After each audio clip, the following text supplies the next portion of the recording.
Pellbug9 here with, I think, my first proper Redstone tutorial. I, of course, did do one in those bug statues for that tutorial, but that wasn't quite as complicated as this thing. But anyway, I guess if you saw my latest Pillbug craft, you'll probably recognize this machine that I'm standing on, to some extent. But if you have not, I guess let me first demonstrate what it does.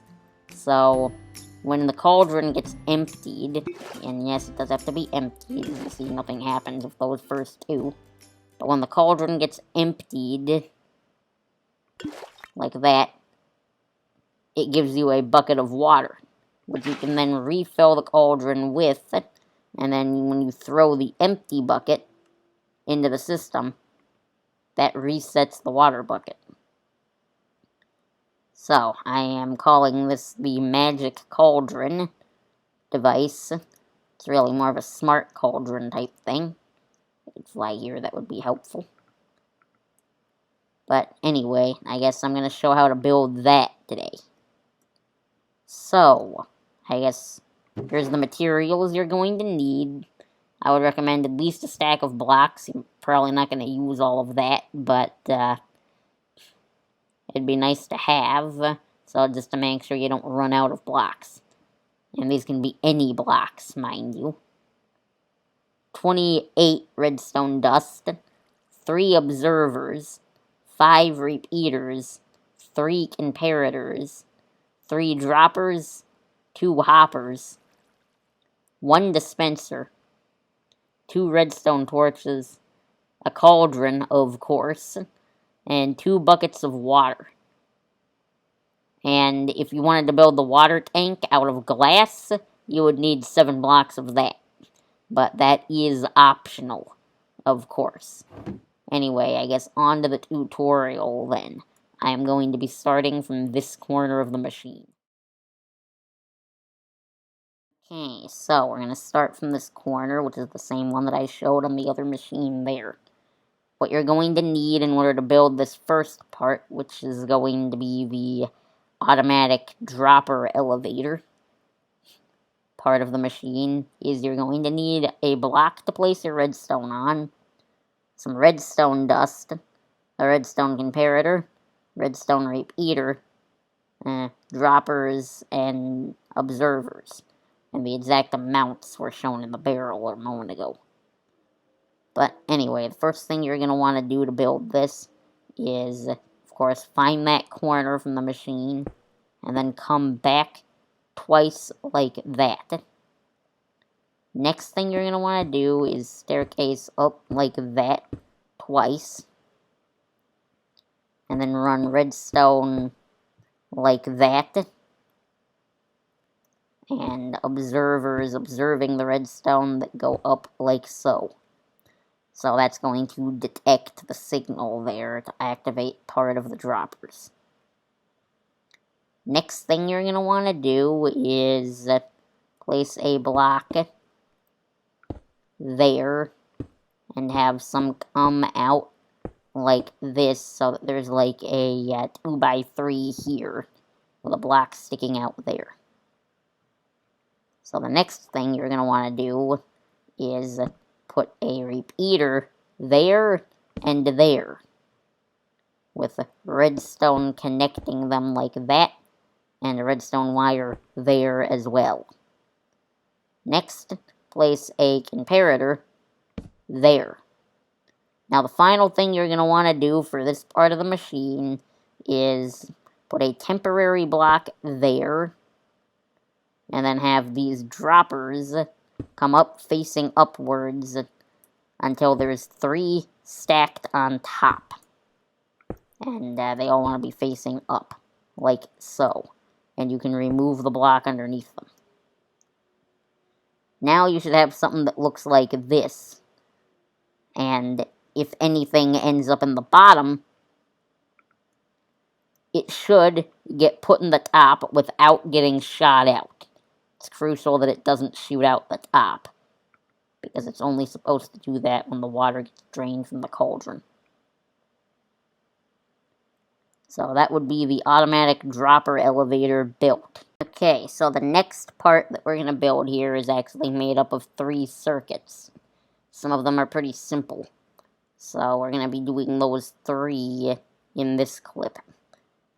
But they all need to work together in order for the system to work. This is like the heart of the whole thing here. All these systems need to work together or it won't actually work. So what you're going to need for these 3 is you're going to need blocks, you're going to need your hopper, redstone dust, comparators, repeaters, one dispenser, and then your redstone torches. So the first thing we're going to do is going to be the 3 parts. They're actually from the different circuits, but they need to be built in a specific order here. So what you're going to do first is place a dispenser there, and under that you want to place a hopper facing into this dropper at the bottom here.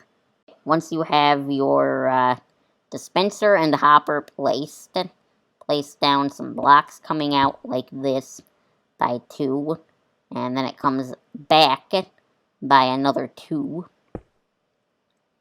And then we start going down like this.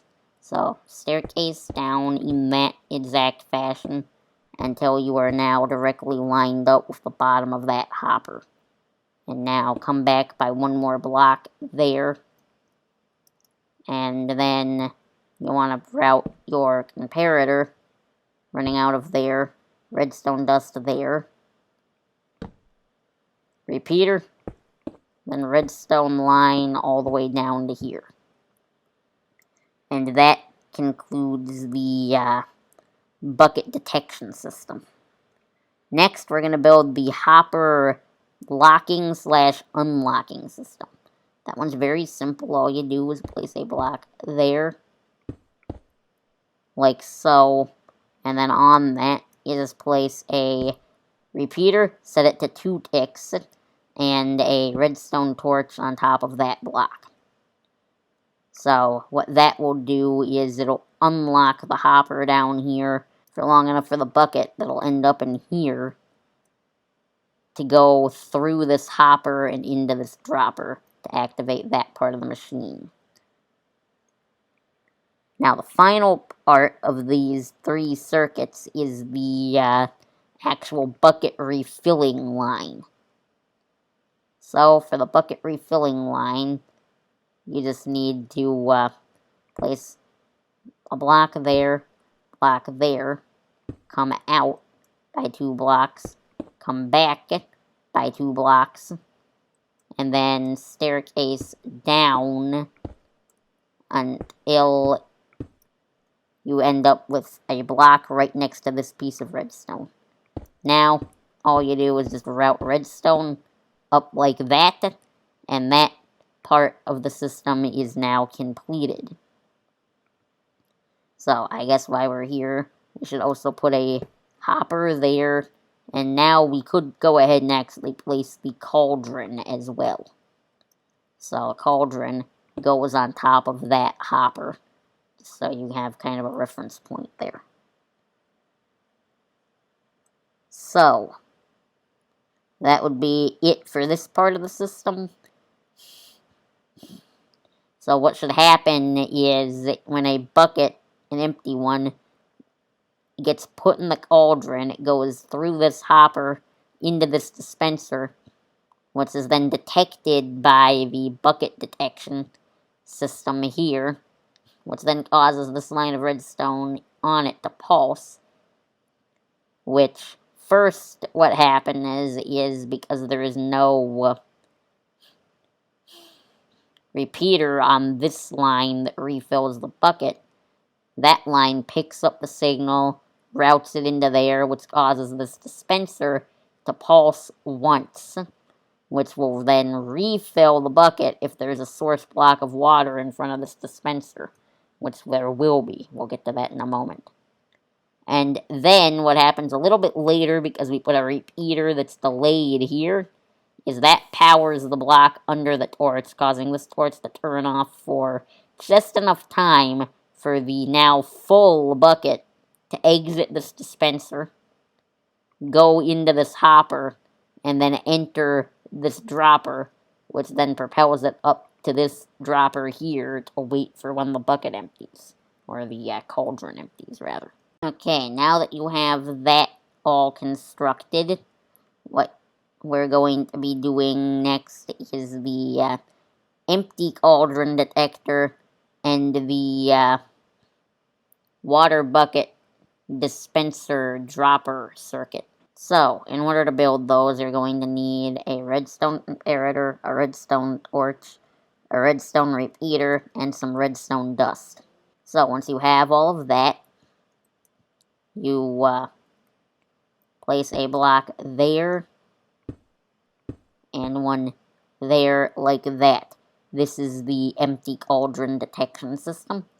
So all you do next is just place a comparator and a torch like so. Now you're done with your empty cauldron detection circuit.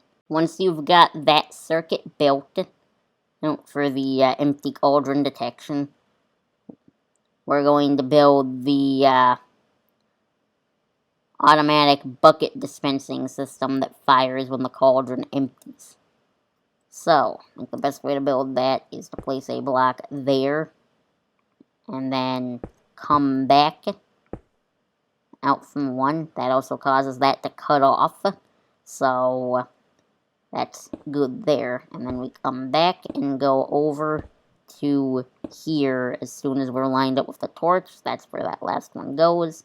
And then this part's important. You're going to want to bridge over this line, because otherwise it'll cut off the signal and the system won't work.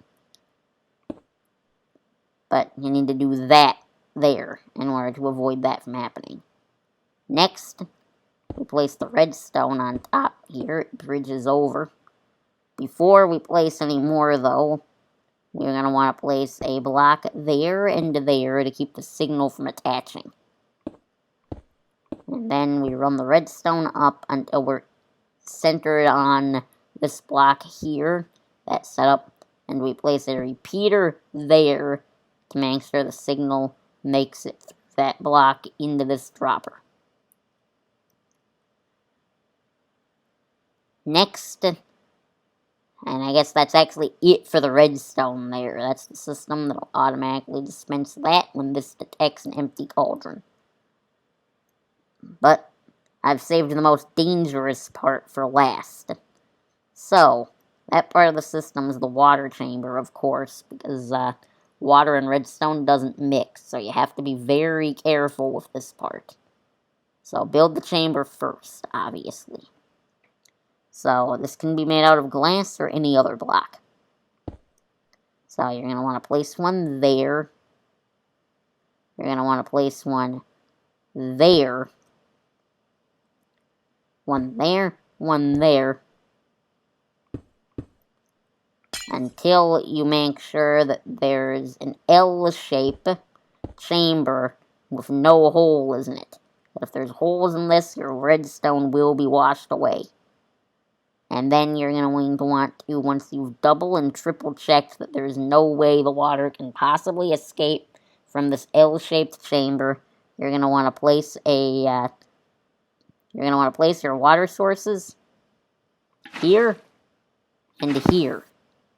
And that makes the block right there in front of the dispenser a infinitely refilling water source. So whenever that takes some out, that'll get refilled immediately in front of it. So, of course, since we're not actually in survival mode, that didn't consume these. But what you would do normally, if you were in survival, is you would take one of your empty buckets and refill it on that block in front of there. So we're moving on to the priming of the system for the first time. So these are steps that you need to do in order to get the system to work once you've constructed it. So the first thing you're going to want to do after you've gotten one block of water back in your inventory, one bucket of water, is refill the cauldron. So, once you've refilled your cauldron, you should have 2 empty buckets again. We're going to simulate that here. So next, the final thing that you want to do, in order to get the system completely primed, is throw 1 bucket in, wait for about a second, throw another block or another bucket in, and then as you see, they refilled themselves. They're now in here. So if we remove the water from the cauldron at this point, what we should see is a bucket get dispensed. Once it empties completely, the bucket gets dispensed. We refill the cauldron, and then we throw the empty bucket in there, and it shows up in here about a second later. So, I'm not sure that you actually need 2 water buckets in here in order for the system to work, but I like to have 2 in there. It's a bit of lag proofing, or lag proofing, rather. That way, you can actually go ahead and throw multiple buckets in there a bit quicker. Multiple empty buckets, I mean. So, this thing can be used for a number of things, including anything that you can only do with a cauldron. Whoops. But, yes, so it can be used for any number of things. It can be used as a way to hide an infinite water source, because those can be a bit tricky to put down in a way that looks good in your base. It can also be used to remove the dyes from leather armor and banners, in case you make a mistake while dyeing any of those, or just want to change the color. And it can also be used for, of course, water bottles for brewing. And I do believe that I think this is the best way that I could find, at least, or that I could figure out how to make a cauldron actually useful in the game. Because these are normally quite a pain in order to use. You can also change the color on shulker boxes by removing dye from that. These blocks here could be covered over with a slab in order to make it a little bit less obvious there's something underneath it. And probably even a full block, but you would have to make sure there's nowhere down on the redstone that could end up instead. Or that the bucket could end up in instead if you use a full block. I would recommend putting this up against the back of a wall as well. But anyway, that's it for this contraption. So, if you enjoyed the video and found this useful, please give it a like. If you really loved it, consider subscribing. And, well, that's about it for me for today here. So, my name is Probug9, and so long until next time.